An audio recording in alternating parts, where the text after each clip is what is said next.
تمہاری گاڑیوں میں میوزک چلتا ہے، ٹکر لگی اور مر گئے تو کیا جواب دو گے اللہ کو؟ کس حال میں موت آئی؟ ہر چیز کا نظارہ اللہ نے آگے رکھا ہے۔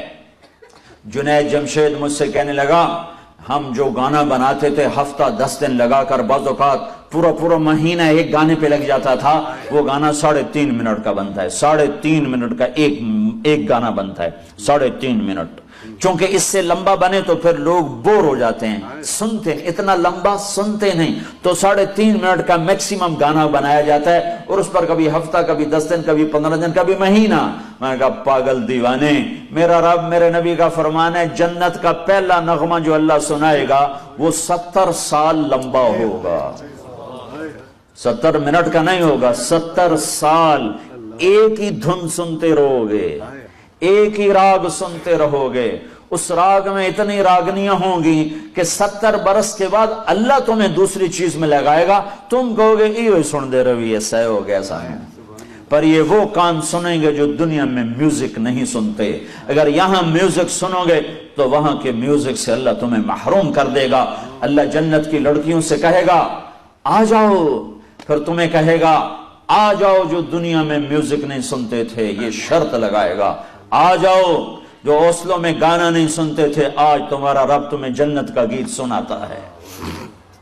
پھر اللہ جنت کی لڑکیوں سے کہے گا گاؤ، ادھر سے جنت ساز بنے گی، اور ان کی آواز، جنت کی عورت سمندر میں تھوک ڈالے تو 7 سمندر میٹھے ہو جاتے ہیں، وہ تھوکتی نہیں ہے، عیب ہے تھوکنا، اگر تھوکے تو سمندر میٹھے ہو جائیں تو اس کا بول کیسا ہوگا؟ جب وہ گائیں گی اور جنت ساز، یہ ساز و آواز، یہ سر اور ساز، تو جنت والے مست ہو جائیں گے، تو اللہ فرمائے گا کیسا پایا؟ کہنے گے یا اللہ بڑے مزے آئے۔ تو اللہ فرمائے گا تمہیں اس سے بھی اعلیٰ سناؤں؟ کہیں گے اس سے اعلیٰ بھی ہے کہاں؟ تو اللہ تعالیٰ فرمائیں گے داؤد یا داؤد تعالی ارقر ممبر، اے داؤد آجا ممبر پہ بیٹھ اور میرے بندوں کو میرا گیت سنا۔ داؤد علیہ السلام کی آواز اتنی شیریں تھی دنیا میں اپنے زمانے میں، جب وہ زبور پڑھتے تھے تو پہاڑ ہلنے لگ جاتے تھے ایسے، یا جبال اوبی معہو، پہاڑ ایسے ہلتے تھے ان کی آواز سن کر۔ تو جنت میں کیا حال ہوگا؟ تو وہ کہیں گے یا اللہ میری آواز تو دنیا میں تھی، کہ یہاں میں نے جنت کے جلوے شامل کر کے واپس کر دی ہے۔ جب داؤد علیہ السلام سر اٹھائیں گے اور ساتھ ساز آئے گا تو جنت والوں کو اپنا آپ ہی بھول جائے گا، پھر کہیں گے ہاں میرے رب، ہاں میرے بندو، اللہ کہے گا کیسا پایا؟ کہیں گے یا اللہ بڑا مزہ آیا۔ تو اللہ تعالیٰ فرمائیں گے اب تو میں اس سے بھی اچھا سناؤں؟ کہیں گے اچھا، اس سے بھی اچھا ہے کہاں؟ یا حبیبی یا محمد، اے میرے حبیب، اے محمد، تعال ارقل ممبر، آجا ممبر پہ بیٹھ، اب تیری باری ہے، تو میرے بندوں کو سنا۔ اب اللہ کے نبی کی آواز اور جنت کا ساز، یہ ساز و آواز، یہ سور، یہ ساز، ایسے جلوے ہوں گے کہ خود جنت مست ہو جائے گی۔ اللہ فرمائیں گے کیسا ہے؟ کہیں گے زبردست، چس آ گئی ہے۔ تو اللہ تعالیٰ فرمائیں گے اس سے اچھا سنو؟ کہیں گے یا اللہ کیا اس سے اچھا بھی کوئی ہے؟ کہاں؟ تمہارا رب تمہیں خود سنائے گا، تمہارا اللہ تمہیں خود سنائے گا۔ لم يبق الا ارحم الراحمین، لم يبق الا ارحم الراحمین، اب تمہارے ارحم الراحمین رب کی باری ہے، اب وہ تمہیں سنائے گا۔ یا رضوان، اے رضوان، جنت کا بڑا فرشتہ، ارفع الحجب بینی و بین عبادی و زواری، اے رضوان پردے ہٹا دے، آج میرے بندے اور بندیاں مجھے آنکھوں سے دیدار کریں، کانوں سے میرا کلام سنیں، آنکھیں ٹھنڈی ہوں میرے دیدار سے اور کان ٹھنڈے ہوں میرے کلام سے، تو پردے جو ہٹیں گے تو آپ خود سوچو یوسف علیہ السلام کا بنانے والا خود کیسا ہوگا، محمد مصطفیٰ صلی اللہ علیہ وسلم کا بنانے والا خود کیسا ہوگا۔ پردے ہٹیں گے اور اللہ سامنے، وہ اتنا ہی کافی ہو جائے گا، اللہ نہ بولے تو ہی مست ہو جائیں گے۔ پھر اللہ کیا کرے گا؟ پھر اللہ اب ساز کی ضرورت نہیں ہے، اللہ کی آواز کے لیے ساز ضرورت نہیں ہے، اب اللہ ہی ساز بھی ہے، اللہ ہی آواز بھی ہے، اور اللہ ہی کا کلام ہے، اور اللہ قرآن سنائے گا، قرآن، اللہ اپنا قرآن سنائے گا۔ اور ایک حدیث میں آتا ہے سورہ طٰہٰ پڑھ کر سنائے، سورہ انعام پڑھ کر سنائے گا، ویسے سارا قرآن سنائے گا، اللہ سارا قرآن سنائے گا۔ تو جب اللہ کی آواز آئے گی تو اس کو میں تعبیر تو کر ہی نہیں سکتا ہوں، کوئی تعبیر نہیں کیا جا سکتا، ہاں ایک حدیث سے اس پر قیاس کروا سکتا ہوں کہ ایوب علیہ السلام 18 برس بیمار رہے، 18 برس بہت تکلیف دیکھی، کیڑے پڑنا بڑی فضول بات ہے، نبی اتنا عیبدار نہیں بنایا جاتا کہ لوگ اس سے گھن اور نفرت اور کراہت تک پہنچیں، دردیں تھیں جسم میں، دردیں تھیں، کیڑے ویڑے کوئی نہیں تھے، دردیں تھیں بہت زیادہ، اور 18 برس کی تکلیف تھی بڑی جان توڑ۔ تو جب اللہ نے صحت دے دی تو ایک دفعہ ایک آدمی نے پوچھا ایوب آپ کو بیماری کے دن یاد آتے ہیں؟ تو آپ نے فرمایا بیماری کے دن آج کے دنوں سے بڑے مزے کے تھے۔ تو انہوں نے پوچھا وہ کیسے مزے کے تھے؟ کہ جن دنوں بیمار تھا روزانہ 24 گھنٹے میں ایک دفعہ اللہ مجھے پوچھتا تھا، عرشوں سے آواز آتی تھی ایوب کیا حال ہے، کیا حال ہے، بس اس آواز کی لذت میں ہر شے بھول جاتا تھا۔ جب سے صحت ملی ہے وہ آواز چلی گئی ہے۔ تو جب اللہ پردے بھی ہٹا دے اور جنت میں بھی بٹھا دے اور جلوے بھی دکھا دے اور کلام بھی سنائے تو اس میں پھر کیا بتاؤں کہ کیا حال ہوگا۔ لیکن یہ ان کے لیے ہوگا جو یہاں اپنے کانوں پر میوزک کو حرام کر لیتے ہیں۔ یہ چند دن کے کانوں پہ پردے ڈال لو، پھر تمہیں اللہ اپنا کلام سنانے والا ہے، اپنے نغمے سنانے والا ہے، جنت کے نغمے سنانے والا ہے۔ جنت میں ایک نہر ہے جس کا نام ہے ہرول، ایک دودھ کی نہریں، شہد کی نہریں، شراب کی نہریں، پانی کی نہریں۔ ایک اور نہر ہے اس کا نام ہے ہرول، اس میں پتہ نہیں ہے کیا اس کی تفصیل، لیکن نام لکھا ہوا ہے۔ جنت میں ایک نہر اس کا نام ہے ہرول، اس کے دونوں کناروں پر جنت کی لڑکیاں ہیں جو 24 گھنٹے جنت والوں کے لیے گاتی رہتی ہیں مدھم سروں میں، مدھم سروں میں میوزک بجتا رہتا ہے، بجتا رہتا ہے مسلسل۔ جب وہ ہٹتی ہیں تو ان کی جگہ دوسری آ جاتی، وہ ہٹتی ہیں ان کی جگہ اور آ جاتی، ان کے ذمہ صرف جنت والوں کو لے اور سر اور ساز سنانا ہے۔ تو تھوڑے دن صبر کرو، اللہ تمہیں دینے والا ہے۔ تو اللہ نے دوسرا دسترخوان بچھایا قرآن پاک کا، اور اس میں کھانے چن کے رکھ دیے توحید کا، رسالت کا، جنت کا، جہنم کا، نماز کا۔ جیسے کبھی روٹی کو دل کرتا ہے، کبھی نماز کو دل کرتا ہے، کبھی پانی کو دل کرتا ہے تو کبھی تلاوت کو دل کرتا ہے۔ حضرت علی کا فرمان ہے جب میرا دل کرتا ہے کہ میں اللہ سے بات کروں تو میں نماز پڑھتا ہوں، تو میں اپنے اللہ سے باتیں شروع کر دیتا ہوں۔ اور جب کبھی میرا دل کرتا ہے کہ اللہ مجھ سے بات کرے، اللہ مجھ سے بات کرے تو میں قرآن پڑھتا ہوں، تو میرا اللہ مجھ سے ہم کلام ہو جاتا ہے۔ اول تو کوئی قرآن پڑھتا نہیں، وہ پڑھنے والے ہوں تو ایک فون پر قرآن بند، ہاں جی کیا کرے ہو، اور بے وقوف اللہ تجھ سے بات کر رہا تھا، تو یہ کیا کر رہا ہے؟ اللہ تجھ سے بات کر رہا تھا۔ کلام اللہ، یہ اللہ کا کلام ہے۔ تورات اللہ کا کلام نہیں ہے، کتاب اللہ ہے۔ زبور اللہ کا کلام نہیں، کتاب اللہ ہے۔ انجیل اللہ کا کلام نہیں، کتاب اللہ ہے۔ اور قرآن کلام اللہ بھی ہے، کتاب اللہ بھی ہے۔ یہ اللہ کا کلام ہے جو براہ راست اللہ کی ذات سے نکلا۔ تورات لکھوائی گئی، زبور لکھوائی گئی، انجیل لکھوائی گئی، اس لیے 50 سال کے بعد ہر کتاب تبدیل ہو کے رہ گئی، اور 2 کتابوں کے نام مٹ گئے۔ تیسری کتاب وہ کتاب ہی نہیں جو عیسیٰ علیہ السلام پر اتاری گئی تھی، یہ تو لوقا اور متی، یوحنا اور مرقس، یہ 4 بڑے لوگ ہیں جو حضرت عیسیٰ علیہ السلام کے تقریباً ان 70 سے 110 سال کا فاصلہ ہے۔ پہلا لوقا ہے جو 70 برس کے بعد ہے، اور پھر مرقس تک 110 سال ہیں۔ 70 سے 110 سال کے درمیان ان 4 آدمیوں کی یادداشت میں جو تھا انہوں نے وہ لکھا، اس کا نام بائبل ہے۔ یہ وہ نہیں جو عیسیٰ علیہ السلام پر اتری تھی، یہ کتابیں تھیں، یہ کلام نہ تھا۔ اور قرآن کلام اللہ ہے اور قرآن کتاب اللہ ہے۔ وَتَمَّتْ كَلِمَةُ رَبِّكَ صِدْقًا وَعَدْلًا لَا مُبَدِّلَ لِكَلِمَاتِهِ إِنَّهُ لَقَوْلٌ فَصْلٌ وَمَا هُوَ بِالْهَزْلِ أُحْكِمَتْ آيَاتُهُ ثُمَّ فُصِّلَتْ مِن لَّدُنْ حَكِيمٍ خَبِيرٍ قُرْآنًا عَرَبِيًّا لِقَوْمٍ يَعْلَمُونَ بَشِيرًا وَنَذِيرًا فَأَعْرَضَ أَكْثَرُهُمْ فَهُمْ لَا يَسْمَعُونَ لَوْ أَنزَلْنَا هَذَا الْقُرْآنَ عَلَى جَبَلٍ لَرَأَيْتَهُ خَاشِعًا مُتَصَدِّعًا مِنْ خَشْيَةِ اللَّهِ وَتِلْكَ الْأَمْثَالُ نَضْرِبُهَا لِلنَّاسِ لَعَلَّهُمْ يَتَفَكَّرُونَ۔ یہ کلام اللہ ہے، یہ رمضان میں اتارا گیا ہے۔ ایک عجب بات ہے، روح طاقتور ہوتی ہے جب جسم پہ بھوک ہوتی، روح میں قوت پیدا ہوتی ہے جب جسم بھوکا ہوتا ہے۔ امام غزالی نے فرمایا جس دن میرے اوپر فاقہ آیا اس دن میرے اوپر علم کا نیا دروازہ کھلا ہے۔ تو اللہ نے رمضان کی بھوک میں علم چھپایا ہے، ساری کتابیں رمضان میں اتاری۔ یکم رمضان کو ابراہیم علیہ السلام پر چھوٹے پمفلٹ صحیفے آئے، 2 رمضان کو موسیٰ علیہ السلام پر تورات آئی 2000 سال کے بعد، اور 6 رمضان کو 300 سال کے بعد حضرت داؤد علیہ السلام پہ زبور آئی، اور 1200 سال کے بعد 12 رمضان المبارک کو حضرت عیسیٰ علیہ السلام پر انجیل آئی، اور پھر کوئی 650 سال کے بعد 21 رمضان المبارک کو اللہ تبارک و تعالیٰ نے اپنے محبوب پر قرآن کو اتارا۔ انا انزلناہ فی لیلۃ القدر وما ادراک ما لیلۃ القدر لیلۃ القدر خیر من 1000 شہر۔ 21 رمضان تھی، پیر کی رات تھی، نصف رات گزر چکے تھے، پیر کا دن شروع ہو چکا تھا، 12 بجے کے بعد اگلا دن شروع ہو جاتا ہے، جب جبریل جلوہ نما ہوئے اور آپ کو خوشخبری سنائی کہ یا رسول اللہ آپ آخری نبی ہیں، آپ رحمت للعالمین ہیں، اور یہ آپ کی کتاب، یہ آپ کا کلام، یہ قرآن ہے جو آپ کے اللہ نے لکھ کر نہیں اتارا، اپنے نبی کے سینے پر براہ راست اتارا۔ علی قلبک نزل بہ الروح الامین علی قلبک، سیدھا میرے رب کی ذات سے نکلا اور آ کے محمد مصطفیٰ کے دل پر اترا اور دل سے زبان پر آیا۔ اس کلام کو مٹایا نہیں جا سکتا، بدلا نہیں جا سکتا، تبدیلی نہیں لائی جا سکتی، یہ نہ مٹ سکتا ہے، نہ بدل سکتا ہے، نہ زیر زبر میں فرق آ سکتا ہے۔ اسے اللہ اٹھائے گا قیامت کے قریب، صبح اٹھیں گے تو سارا قرآن خالی پڑا ہوگا، ایک حرف نہیں لکھا ہوگا، سارے ورق خالی، بدل نہیں سکتا ہے۔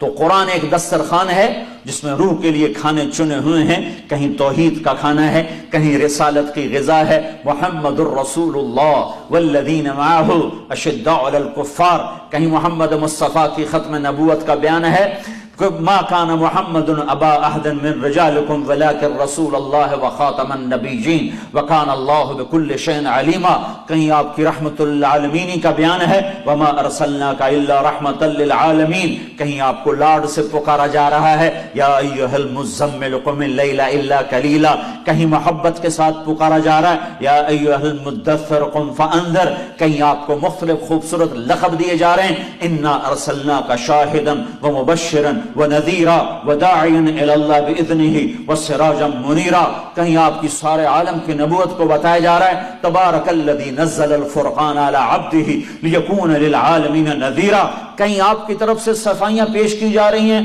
اور آپ وکیل صفائی میرا اللہ بنتا ہے۔ وکیل دلائل پیش کرتا ہے اور گواہ قسم اٹھاتا ہے۔ قسم اٹھانا وکیل کے، جو وکیل قسمیں اٹھانا شروع کر دے تو وہ کچا پڑ جاتا ہے۔ وکیل کا کام ہے دلائل دینا، اور گواہ سے قسم اٹھائی جاتی ہے۔ ہمارے دیس میں عدالت میں گواہ سے قسم اٹھائی جاتی ہے۔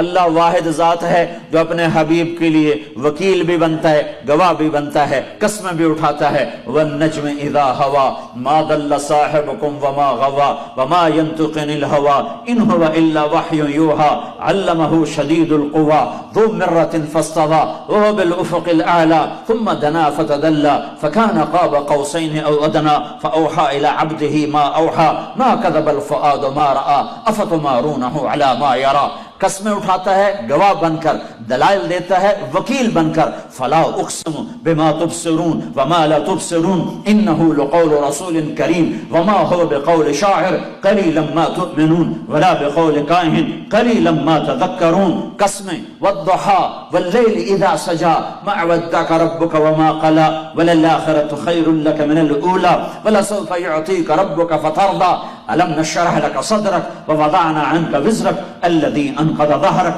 ورفعنا لك ذكرك إنا أعطيناك الكوثر فصل لربك وانحر إن شانئك هو الأبتر۔ یہ رسالت کو چنا ہے روح کے دسترخوان پر کہ آ اس چشمے سے سیراب ہو، محمدی نظر آ، اے امت محمدی نظر آ، اے امت محمد کے نوجوان محمدی نظر آ، اے امت محمد کی بیٹی محمدی نظر آ، تیرا روپ، تیرا سراپا، تیری چال، تیری گفتار، تیرا اٹھنا، تیرا بیٹھنا، تیرا رکنا، تیرا چلنا، تیرا بولنا، تیرا خاموش ہونا، ہر شے سراپا نبوت میں ڈھلا ہوا ہو۔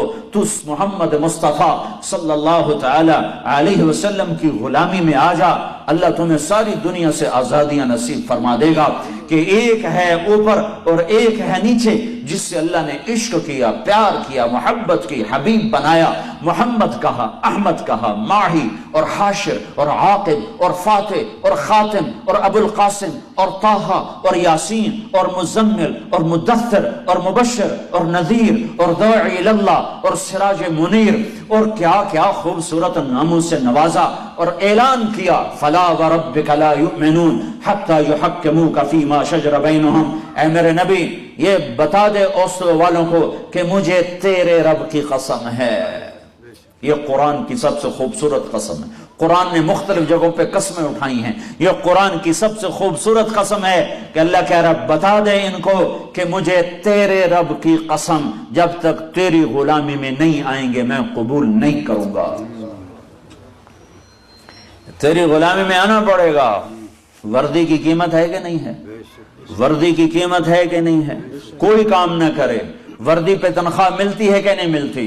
تو کیا میرا نبی ہمیں چیتے کی وردی ہے، شیر کی وردی ہے، اور گدھا بھی وردی میں پھرتا ہے، بلی اور بلوں کی بھی وردی ہے، چوہے کی بھی وردی ہے، پتنگے پروانے کی وردی ہے، مرغے اور مرغی کی وردی۔ وردی سے نہیں پتہ چلتا یہ مرغا ہے یہ مرغی ہے، یہ مور مادہ ہے یہ نر ہے، وردیوں میں ہیں۔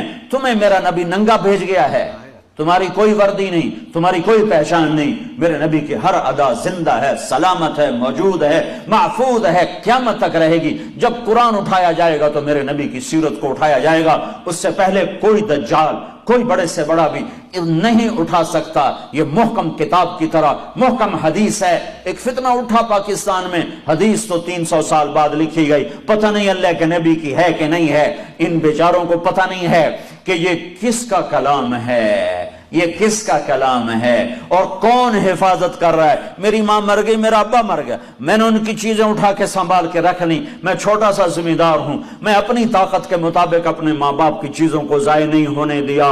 ان کو میرے کسی کام کی نہیں ہے، بس یادگار ہیں۔ میرے ابے دی ہے، اے میری اماں دی ہے، اے میرے ابے دی شیروانی کھلوتی ہے، اے دی ٹوپی کھلوتی ہے، اے دی خسا پہ ہویا ہے، یہ یادگار ہیں۔ میں نے اپنی وسعت کے مطابق ان کی چیزوں کو سمیٹا۔ میرا اللہ کتنا طاقتور ہے جس کی ان القوت للہ جميعا قل ان الامر كله للہ للہ الامر من قبل ومن بعد ان الامر كله للہ۔ اس اللہ نے ارادہ کیا کہ میں نے محمد مصطفیٰ کی ہر چیز کو محفوظ کرنا ہے۔ تو کوئی ہے دجال جو میرے نبی کی حدیثوں میں من گھڑت حدیثیں داخل کر دے؟ اللہ سو گیا ہے؟ اللہ غافل ہو گیا ہے؟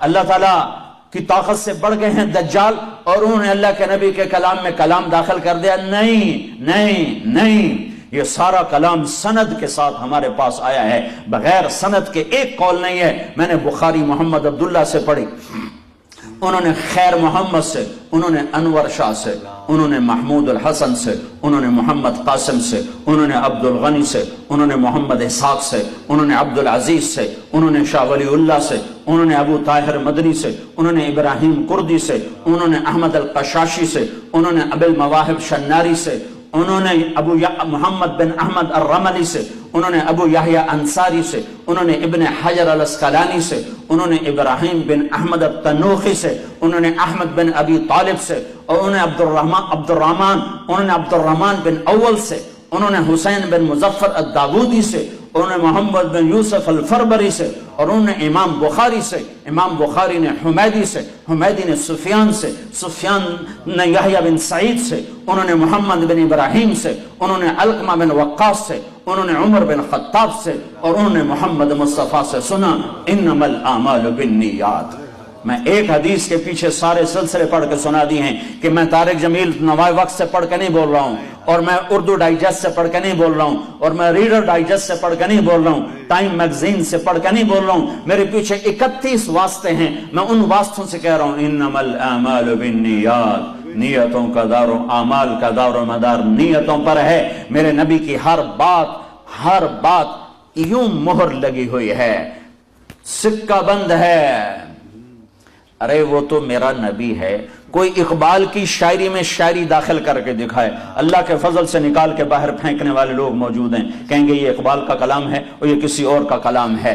اقبال کے کلام کو پہچاننے والے تو موجود ہوں اور محمد مصطفیٰ کے کلام کو پہچاننے والے کوئی نہ ہوں، رہیں گے جب تک سورج مغرب سے نہیں نکلتا۔ میرے نبی کی ہر ادا محفوظ ہے۔ یہ تو میں نے آپ کو روحانی نسب نامہ سنایا ہے، یہ میرا روحانی نسب نامہ ہے۔ اپنے نبی کا تم خاندانی نسب نامہ بھی سنو کہ وہ محمد بن عبداللہ بن عبد المطلب بن ہاشم بن عبد مناف بن قصی بن کلاب بن مرہ بن کعب بن لوی بن غالب بن فہر بن مالک بن نضر بن کنانہ بن خزیمہ بن مدرکہ بن الیاس بن مدر بن نزار بن معد بن عدنان بن اود بن حمیسہ بن سلامان بن عوس بن بوز بن قموال بن عبی بن عوام بن ناشد بن حزا بن بلداس بن یدلاف بن طابخ بن جاہم بن ناحش بن ماخی بن عیفی بن عبقر بن عبید بن الدعاء بن حمدان بن سنبر بن یثربی بن یحزن بن یلحن بن ارعوہ بن عیدی بن زیشان بن عیسر بن اقناد بن ایہام بن مقصر بن ناحل بن زارع بن سمی بن مزی بن عوض بن عرام بن قیدار بن اسماعیل بن ابراہیم بن آدر بن ناحور بن سروج بن رعو بن فائد بن عابر بن ارفخشاد بن سام بن نوح بن لامک بن متوشال بن ادریس بن یرد بن ملحل ایل بن قینان بن آنوش بن شیس اور بن آدم علیہ السلام۔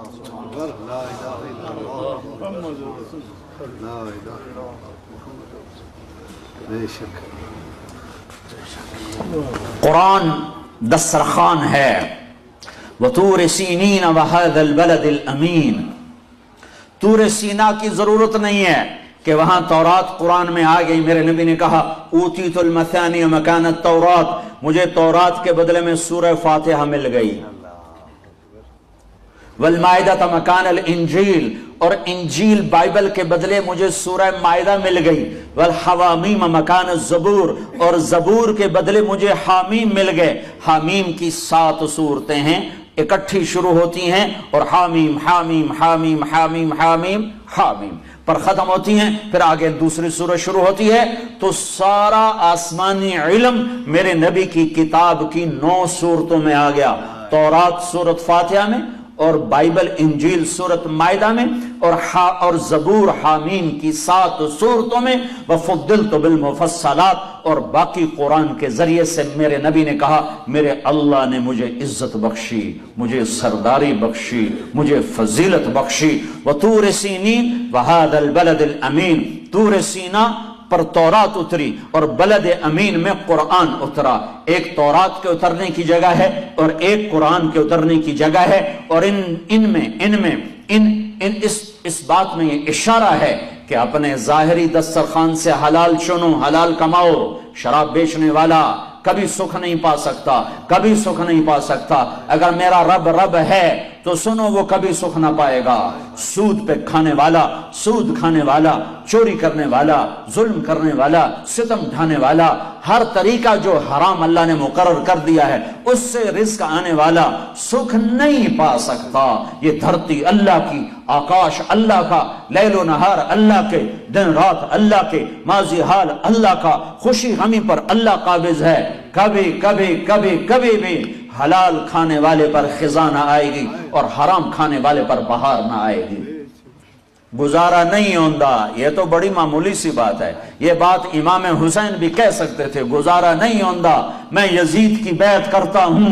ان کا نہیں، سر کاٹو، نیزے پہ چڑھاؤ، میرے جسم پہ گھوڑے دوڑاؤ، اور امت محمد کو پیغام دو کہ اہل بیت یوں قربان ہوئے ہیں اپنے نانا کے دین پر، اور ان کو سنا دو کہ کلمہ اتنا سستا نہیں ہے، جنت اتنی سستی نہیں ہے۔ حسین کو تو جنت کا وعدہ تھا کہ حسن اور حسین جنت کے نوجوانوں کے سردار ہیں۔ میرے نبی نے خوشخبری سنائی، ابھی تو یہ شہزادے حسن پیدا ہوئے۔ میرے نبی نے پوچھا علی کیا نام رکھا ہے؟ کہا جی حرب۔ کہا نہیں حسن، حرب جنگجو۔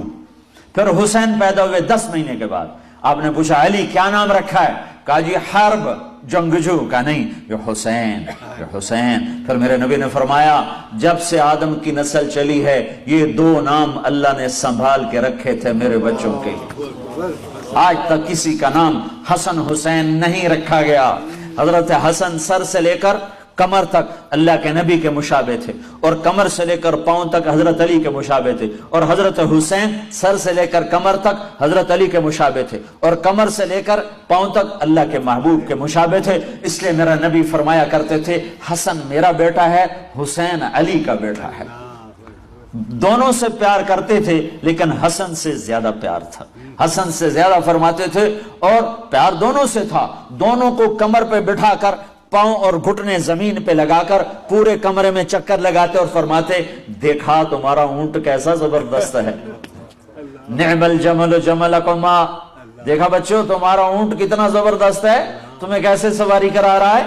باہر نکلے اور ہاتھوں کی بجائے کندھے پہ بٹھائے ہو۔ یہاں عربوں میں عیب تھا بچے اٹھانا، پیار کرنا بھی عیب تھا، چہ جا کے اٹھانا، اور یہاں اٹھانا تو کچھ سلیقہ نظر آتا ہے، کندھے پہ بٹھانا تو عجب نظر آتا ہے نا۔ تو آپ نے دونوں بچوں کو یہاں بٹھایا ہوا اور باہر آ گئے، تو ایک بدو نہ رہ سکا، ہوئے ہوئے یا رسول اللہ آپ ان سے اتنا زیادہ پیار کرتے ہیں کہ ان کو یہاں بٹھایا ہوا ہے۔ آپ نے کہا میں نہیں پیار کرتا ہوں، اللہ بھی ان سے پیار کرتا ہے۔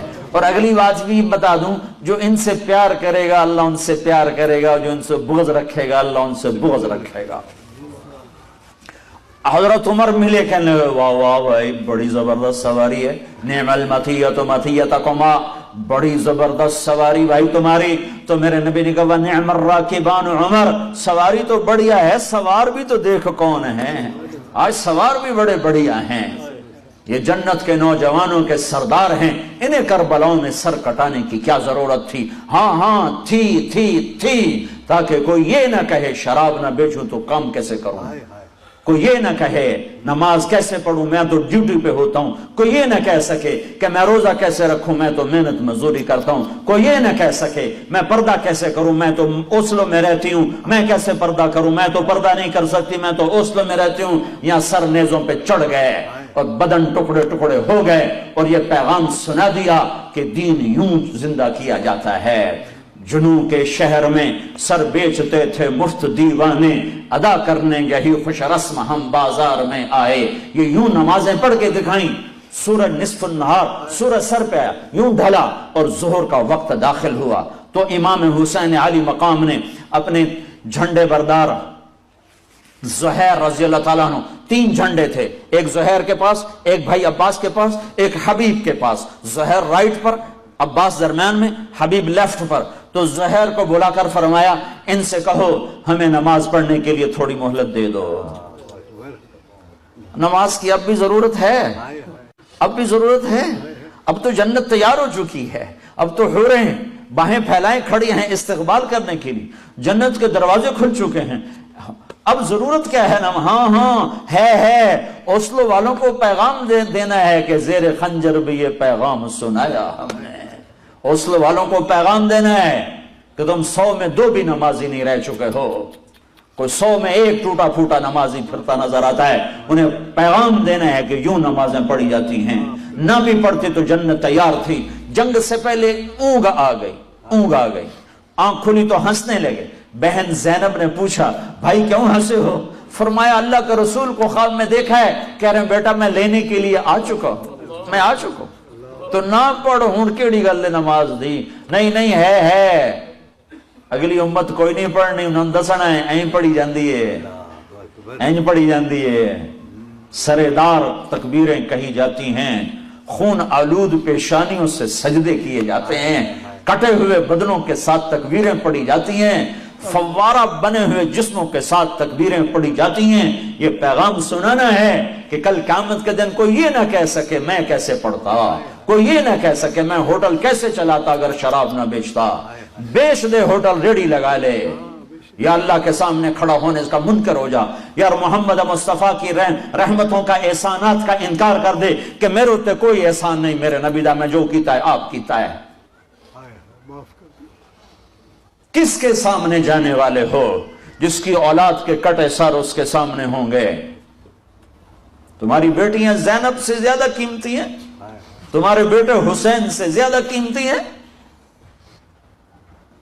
یا اپنی تاریخ بدل دو، کتابوں کو آگ لگا دو، جنت کو آگ لگا دو، دوزخ کو پانی سے بجھا دو، اور اگر یہ نہیں کر سکتے تو توبہ کرو، اس طرز زندگی سے باز آؤ۔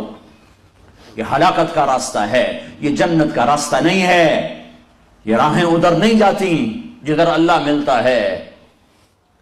یہ چند دن کی دنیا ہے، ٹک حرص و حوث کو چھوڑ میاں، مت دیس بدیس پھیرے مارا، قذاق اجل کا لوٹے ہے دن رات بجا کر نقارا۔ کیا بدیا بھینسا بیل شتر، کیا گونی پلہ سر بھارا، کیا گیہوں چاول موٹ مٹر، کیا آگ دھواں اور انگارا، سب ٹھاٹ پڑا رہ جائے گا جب لاد چلے گا بنجارا۔ اجل ہی نے چھوڑا نہ کسرا نہ دارا، اسی سے سکندر صفات بہارا۔ ہر ایک لے کے کیا کیا نہ حسرت سے دارا، پڑا رہ گیا سب یوں ہی ٹھاٹھ سارا۔ جگہ جی لگانے کی دنیا نہیں ہے، یہ عبرت کی جا ہے تماشا نہیں ہے۔ وہ تم تو راوی بھول گئے ہو، میں تو راوی سے ہر مہینے گزرتا ہوں۔ وہ راوی کے کنارے ایک ٹوٹا سا مکان ہے، جن کو بھی جہاں شب کی سیاہی کا سما ہے، کہتے ہیں یہ آرام گہے نور جہاں ہے۔ نور جہاں خود ظلمتوں میں سوئی پڑی ہے۔ زہیر نے گھوڑا آگے بڑھایا اور شمر سے کہا جنگ روکو، ہمیں نماز پڑھنے دو۔ اس نے کہا ہم تمہیں نماز میں بھی زندہ نہیں چھوڑ، قتل کریں، تمہیں نماز میں بھی قتل کریں، نماز کی کوئی چھٹی نہیں ہے۔ تو انہوں نے واپس آ کے عرض کی حضور وہ نماز کی اجازت نہیں دے رہے۔ تو آپ کہتے چلو ٹھیک ہے لڑو مرو، کہا نہیں نہیں نہیں، اوسلو والوں کو پیغام دینا ہے، وہ سوئے پڑے ہیں۔ کہا نہیں نہیں، آدھے ان سے جنگ کرو اور آدھے اللہ اکبر کہو، آدھے صفیں بناؤ اور آدھے ان سے ٹکراؤ۔ 25 آدمی، 20 تو شہید ہو چکے تھے ظہر تک۔ یہ ایسے نمازی دھرتی نے کبھی نہیں دیکھے، آسمان نے کبھی نہیں دیکھے، فرشتوں نے کبھی نہیں دیکھے کہ اپنے خون سے وضو ہو رہا ہے، یہ کربلا کی مٹی سے تیمم ہو رہا ہے۔ خون آلود پیشانیوں کے ساتھ، فوارہ بنے بدنوں کے ساتھ، ٹوٹے پھوٹے اعضاء کے ساتھ، اللہ اکبر۔ جب انہوں نے تکبیر پڑھی ہوگی تو آسمان پہ کیا ہلچل مچی ہوگی، جب انہوں نے سجدوں میں سر رکھا ہوگا تو دھرتی نے کیا کیا بوسے لیے ہوں گے۔ تم کراؤن کے ہی غلام بن کے رہ گئے ہو۔ ہائے ہائے ہائے ہائے، یہ بھی کوئی زندگی؟ اسلام آباد پلاٹ لینا ہے، گھر بناونا ہے، اس واسطے میں ہوٹل چلاونا ہی ہے، میں شراب بیچنی ہے، میں پیچھا گھر بناونا ہے۔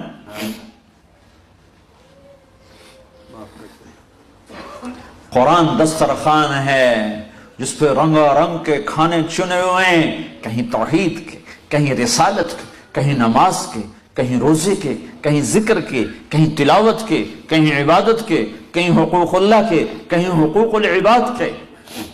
پورا دسترخوان ہے جو رمضان میں اترا ہے، یہ قرآن کا مہینہ ہے۔ ساری آسمانی کتابیں رمضان میں۔ رمضان کو رمضان کیوں کہتے ہیں؟ چودھری رمضان ہے۔ رمضان کو رمضان کیوں کہتے ہیں؟ رمضان کا مطلب ہے جل جانا، جل جانا، جل جانا، رمضان یار مودو، جل جانا۔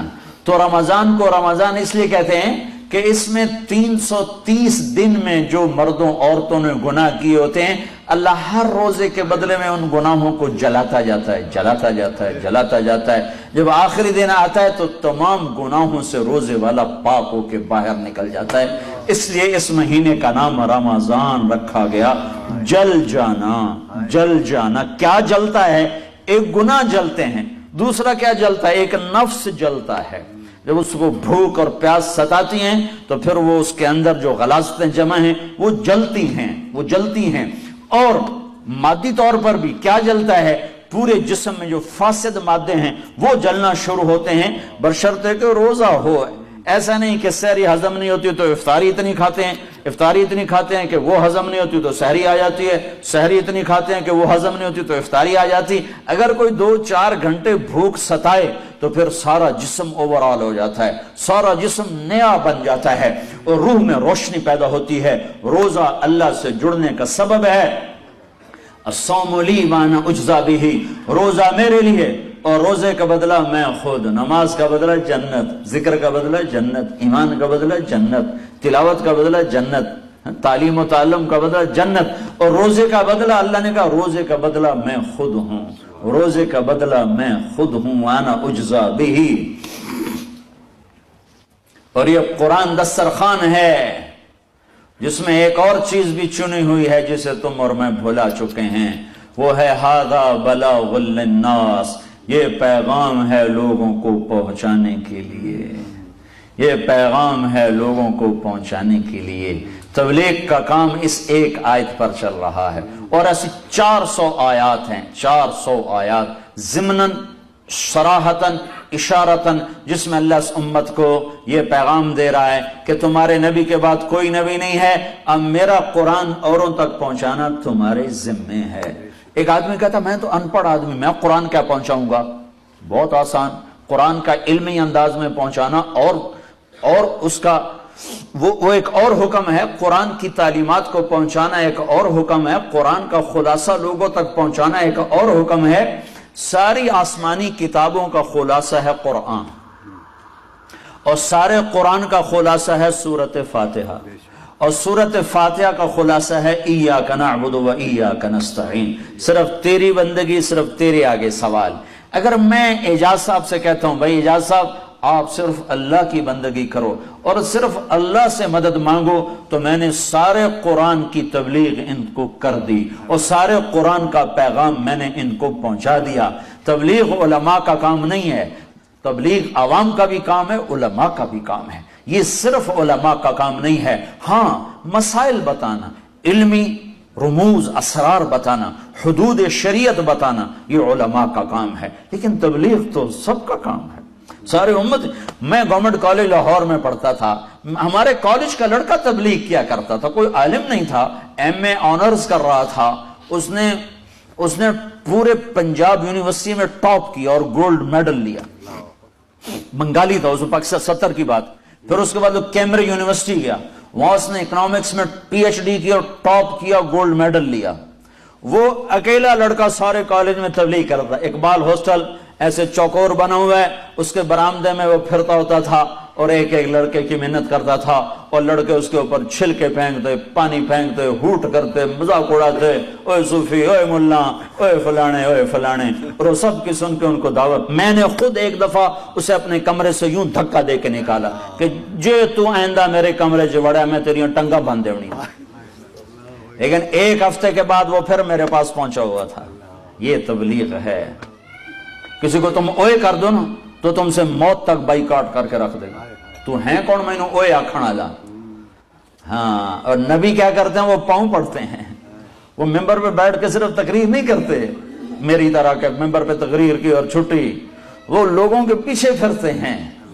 ھذا بلاغ للناس، یہ ایک اعلیٰ چیز دسترخوان پہ چنی ہوئی ہے، یہ پیغام ہے۔ ھذا ھذا ھذا، یہ پیغام ہے، بلاغ بلاغ بلاغ، پہنچانے کے لیے کدھر للناس، لوگوں کو پہنچانے کے لیے۔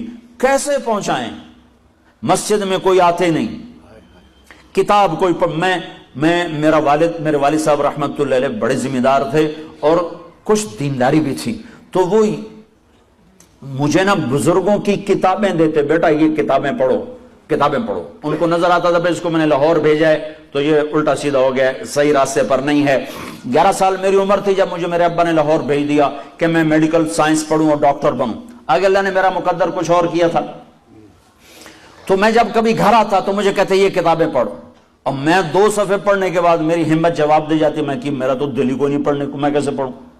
تو میں ابے کے آگے کتاب رکھ کے بیچ میں ناول رکھ کے پڑھتا رہتا تھا۔